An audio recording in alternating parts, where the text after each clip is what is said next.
Assalomu alaykum, xayrli kun qizlarjonlar, yaxshimisizlar, tuzumsizlar? Bugungi juma ayyom barchaga muborak bo'lsin va o'ylagan barcha niyatlaringizga yetib yurishlik nasib qilsin. Bugun ozgina asarlarimiz haqida ma'lumotlarni berib o'taman va asarlarimiz haqida gaplashamiz. Xorazm toza juda ham yaxshi asarlari nalichilarimizda bor. Yarim kilosi 50 mingdan, 1 kilosi 100 ming so'mdan narxlangan. Va buni yeganingizda juda ham mazali hisoblanadi. Har bittasi o'lchalib solingan. Va kimgadir kerak bo'lsa juda ham katta partiyada mahsulotlarimiz bor. Ya'ni olma sirkasi bilan birgalikda qo'shilib ichilgan asal davleniya uchun juda ham foydali hisoblanadi. Davleniyasi borligiga men tavsiya qilmayman.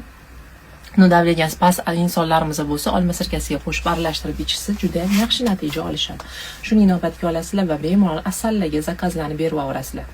Dastavka xizmatlari o'zida ham bo'ladi va Yunusobod 11-kvartaldan ham bemalol mahsulotlarimizdan olib ketsanglar bo'ladi qizlarjonlar. Hamma mahsulotlar nalichida bor.